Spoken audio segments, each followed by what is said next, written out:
নমো ভগবতে বাসুদেবায়। আমার প্রিয় দর্শক বন্ধুকে আমার আন্তরিক অভিনন্দন, শুভেচ্ছা ও ভালোবাসা জানাই।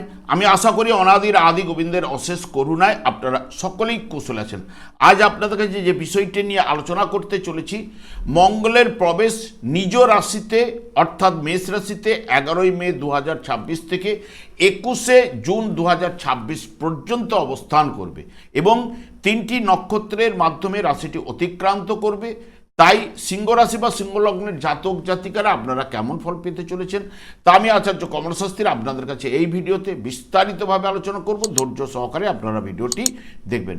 মঙ্গল যা নির্দেশ করে সাহস, বীরত্ব, প্রখর বুদ্ধি, যুদ্ধপ্রিয়তা, রোগ প্রতিরোধ করার ক্ষমতা, আত্মবিশ্বাস এবং সহ্য শক্তি ইত্যাদি ইত্যাদি। কিন্তু মঙ্গল যেহেতু নিজের গৃহে এই গোচরটি অত্যন্ত শক্তিশালী এবং যার জন্মকালী মঙ্গল দুর্বল, পীড়িত, অশুভ থাকলে দাম্পত্য কলহ এবং অপারেশন, অ্যাক্সিডেন্ট, কলহ বিবাদ এবং রাগের বশে যে কোনো অশুভ কাজ কিন্তু করে ফেলতে পারে। এবং মঙ্গল প্রথমেই কিন্তু অশ্বিনী নক্ষত্রে প্রবেশ করবে, যেটি 11ই মে থেকে 28শে মে পর্যন্ত। অশ্বিনী নক্ষত্রটি কেতুর নক্ষত্র। কেতুর সাধারণত নেচার ঠিক মঙ্গলের মতো, যেরকম মঙ্গলের মধ্যে হঠকারিতা রয়েছে, কেতুর মধ্যে হঠকারিতা রয়েছে এবং সেই কারণে এই হঠকারী প্রভাব আপনাকে ধৈর্য দৃঢ়তার মাধ্যমে যদি আপনি এগিয়ে যেতে পারেন, খুব ভালো ফল কিন্তু উঠে আসবে। আপনার সাহস, উদ্যম, কর্মশক্তি বহুগুণ কিন্তু বৃদ্ধি পেতে পারে এবং দীর্ঘদিনের আটকে থাকা কাজগুলো গতি আসবে এবং সাহসী সিদ্ধান্ত আপনি নিতে সক্ষম হবেন। আর্থিক অনটন দূর হবার সম্ভাবনাও কিন্তু প্রদান করবে কেতুর নক্ষত্রে। মঙ্গল যখন শুক্রের নক্ষত্রে প্রবেশ করবে, শুক্রের নক্ষত্রটি হচ্ছে ভরণী নক্ষত্র। এই ভরণী নক্ষত্রটি পূর্বজন্মের প্রতীক।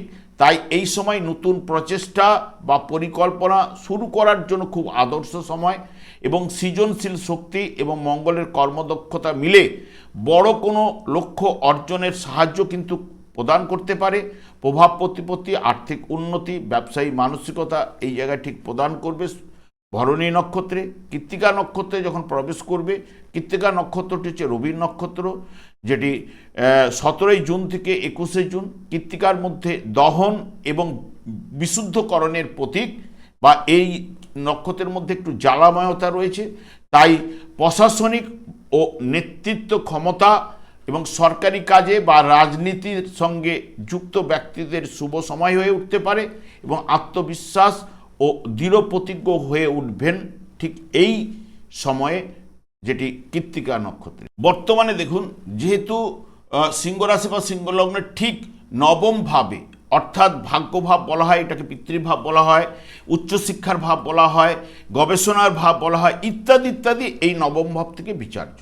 এই নবম ভাবে মঙ্গলের অবস্থান নিজের গৃহে এবং আপনাদের ঠিক চতুর্থ ভাবের অধিপতি গ্রহ এবং দ্বাদশ ভাবের উপরে মঙ্গলের দৃষ্টি থাকবে।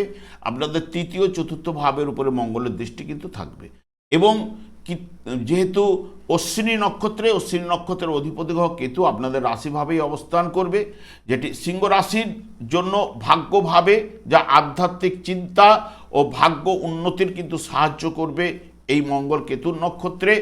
এবং বর্তমান সময়ে ধর্মীয় মনোভাব সফল হতে পারে, কারণ কেতুও কিন্তু আধ্যাত্মিকতার গ্রহ। সেই কারণে ধর্মীয় ভ্রমণে আপনি সফল হতে পারেন। কর্মক্ষেত্রে আপনার সাহসিকতা ও নেতৃত্বের গুণাবলী প্রশংসিত হয়ে উঠতে পারে। যদি নতুন ব্যবসা বা নতুন প্রচেষ্টা প্রজেক্ট যদি আপনি শুরু করতে চান, বিশেষ করে এই সময় কিন্তু বা পরিকল্পনা যদি আপনাদের থেকে থাকে নতুন ব্যবসার ক্ষেত্রে, তা অত্যন্ত শুভ হয়ে উঠবে। কারণ এই যে অশ্বিনী নক্ষত্রে নতুন কাজ শুরু করার পক্ষে কিন্তু খুব শুভ এবং এই নক্ষত্রে আর্থিক স্থিতিশীলতা এবং আকস্মিক ধনপ্রাপ্তি বাড়িয়ে দিতে পারে। এই সময় আপনার সাহস, সমৃদ্ধি এবং নেতৃত্বদানের ক্ষমতা কিন্তু বৃদ্ধি করতে পারে। কোনো পুরনো বিনিয়োগ থেকে ভালো মুনাফা কিন্তু উঠে আসতে পারে এবং যে সকল ছাত্রছাত্রীরা উচ্চশিক্ষা বা গবেষণার কাজে যুক্ত, তারা সফলতা অতি অবশ্যই লাভ ঘটবে। বিদেশে পড়াশোনা বা কাজের কর্মের চেষ্টা করছেন, তারাও কিন্তু শুভ ফল কিন্তু পাবেন। তবে আবেগের বশে কোনো তাড়াহুড়ো কাজ না করাই কিন্তু আপনার ভালো। আত্মবিশ্বাস এবং অহংকার ও জেদ থাকবে, তাই সঠিক পরিকল্পনা করে আপনারা এগোতে পারলে তবে আপনাদের ক্ষেত্রে শুভ প্রভাব কিন্তু উঠে আসবে। মঙ্গল যখনই শুক্রের নক্ষত্রে প্রবেশ করবে, যেটি ভরণী নক্ষত্রে, যার অধিপতি গ্রহ শুক্র, মঙ্গল আপনাদের আগেই বলে গেছি যে নবমভাবে ভাগ্যভাবে অবস্থান করছে এবং চতুর্থ ভাবের অধিপতি গ্রহ মঙ্গল আপনাদের ক্ষেত্রে শুভকারক গ্রহ, দ্বাদশ ভাবের উপর, তৃতীয় ভাব এবং চতুর্থ ভাবের উপরে দৃষ্টি প্রদান করবে। শুক্র ঠিক ওই সময় আপনাদের ঠিক লাভভাবে এবং দ্বাদশভাবে অবস্থান করবে, এবং যখন লাভভাবে অবস্থান করবে পঞ্চম ভাবের উপরে দৃষ্টি দেবে, দ্বাদশভাবে যখন অবস্থান করবে ষষ্ঠ ভাবের উপরে দৃষ্টি দেবে, যেটি শুক্রের নক্ষত্রে ভাগ্য উন্নতি ঘটবে, আধ্যাত্মিক কাজে আপনার আগ্রহ কিছু না কিছু বাড়বে, তীর্থ ভ্রমণের যোগও কিন্তু সৃষ্টি হতে পারে ওই সময়, এবং পিতার স্বাস্থ্য ভালো যাবে বা পিতার থেকে আপনি কোনো না কোনো সাহায্য পেতে পারেন, কারণ যেহেতু এটি পিতৃভাবে শুক্রের নক্ষত্রে এবং এই ভরণী নক্ষত্রের অধিপতি গ্রহ শুক্র, তাই সৃজনশীল পেশা যেমন হচ্ছে এই যে ফ্যাশন, মিডিয়া, ডিজাইন, লাক্সারি দ্রব্যের ব্যবসা যারা করেন তাদের ক্ষেত্রে সফলতা কিন্তু উঠে আসবে।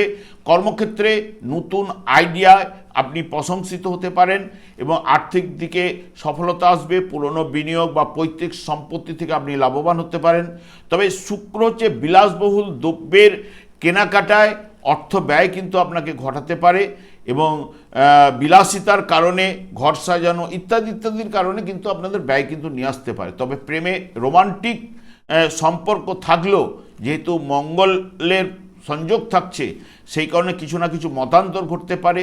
মঙ্গলের মধ্যে একটা হঠকারিতা ও খিটখিটে মেজাজ আপনাকে কন্ট্রোল করতেই হবে এবং পরিশ্রমের জন্য ক্লান্তি কিন্তু আপনার আসতে পারে। যখনই কৃত্তিকা নক্ষত্রে মঙ্গল যখন প্রবেশ করবে তখন মঙ্গল এমনিতে নবম ভাব, চতুর্থ ভাবের নির্দেশক এবং দ্বাদশ ভাবের উপরে দৃষ্টি, তৃতীয় চতুর্থ ভাবের উপরে দৃষ্টি দেবে। রবি কৃত্তিকা নক্ষত্র, রবির নক্ষত্র, রবি তখন বর্তমানে আপনাদের ঠিক কর্মভাবে অবস্থান করবে এবং চতুর্থ ভাবের উপরে দৃষ্টি প্রদান করবে, যেটি বিশেষ করে 17 জুন থেকে 21 জুন মঙ্গলের শক্তি এবং রবির তেজ একত্রিত হয়ে আপনার ব্যক্তিত্বে একটা রাজকীয় প্রভাব কিন্তু লক্ষ্য করা যেতে পারে এবং আপনার আত্মবিশ্বাস ও নেতৃত্বের গুণাবলী পাওয়া যাবে এবং সরকারি কাজে, প্রশাসন বা উচ্চ পদস্থ কর্মকর্তাদের আপনি সাহায্য কিন্তু পাবেন। পরিবারে বা পৈতৃক ব্যবসায় বড় দায়িত্ব আপনার কাঁধে কিন্তু আসতে পারে এবং যারা কারিগরি শিক্ষা, প্রশাসনিক পরীক্ষায় প্রস্তুতি নিচ্ছেন বা বসতে চাইছেন তাদের ক্ষেত্রে এই সময়টি কিন্তু শুভ হয়ে উঠতে পারে। পিতার সঙ্গে সুসম্পর্ক থাকবে এবং পিতার থেকে কোনো না কোনো সাহায্যও কিন্তু আপনার লাভ করতে পারে এবং বিদেশে কাজকর্মে যারা যুক্ত রয়েছেন বা বিদেশের সঙ্গে ব্যবসার সঙ্গে যুক্ত তাদের ক্ষেত্রে ধনলাভ এর সম্ভাবনাও কিন্তু প্রবল থাকছে। এই নক্ষত্রটি যেহেতু অগ্নিতত্ত্বের নক্ষত্র তাই মেজাজ অতি দ্রুত গরম হতে পারে, তাই রাগের বশীভূত হয়ে কোনো সিদ্ধান্ত না নেওয়াই কিন্তু ভালো। অতিরিক্ত গরম ও রক্তচাপ জনিত সমস্যায় আপনাকে কিন্তু এই নক্ষত্রে কিন্তু ভোগাতে পারে। তবে কয়েকদিনের জন্য 11 তারিখ থেকে 15 তারিখ পর্যন্ত রবি বুধ মঙ্গলের যে সংযোগ, যেটি নবমভাবে, এটি কিন্তু যারা গবেষণামূলক কাজকর্ম বা অ্যাডমিনিস্ট্রেটিভ জবে যারা কাজকর্মের সঙ্গে যুক্ত তাদের ক্ষেত্রে অনেক শুভ ফল কিন্তু নিয়ে আসতে পারে। বা রবি মঙ্গল বুধ যেহেতু আপনাদের বুধও কিন্তু অর্থপতি এবং লাভভাবের অধিপতি গ্রহ, এখানে নবমভাবে ভাগ্যভাবে রবির সঙ্গে যুক্ত, বিশেষ করে ভাইটাল এনার্জি, জীবনী শক্তি এগুলো তো প্রদান করবেই ওই সময়, বা অনেকের ক্ষেত্রে অতি শুভ প্রভাব কিন্তু নিয়ে আসতে পারে, এইটুকু বলতে পারি। তবে আমি আর দীর্ঘায়িত না করে আমি আচার্য কমল শাস্ত্রী প্রত্যেক বুধবার এবং শুক্রবার সন্ধ্যা 8:30 এই ইউটিউব চ্যানেলে লাইভ অনুষ্ঠান করে থাকি। ঠিক ওই সময় আমাকে ফোন করলে আপনারা নিজেদের ভাগ্য বিষয়ে জানতে পারবেন। তাছাড়া বিভিন্ন ধরনের ভিডিও আপলোড করে থাকি, সেগুলি পাওয়ার জন্য আমার চ্যানেলকে সাবস্ক্রাইব করে বেল আইকনে ক্লিক করে রাখুন। যখন আমি লাইভ অনুষ্ঠান বা যে কোনো ভিডিও আপলোড করলে আপনাদের নোটিফিকেশন পৌঁছে যাবে। আমি অনাদি রাধি গোবিন্দের কাছে প্রার্থনা করি আপনারা ভালো থাকুন, সুস্থ থাকুন, আনন্দে থাকুন। আজ এই পর্যন্ত, পরে ভিডিও দেখাচ্ছে। নমস্কার।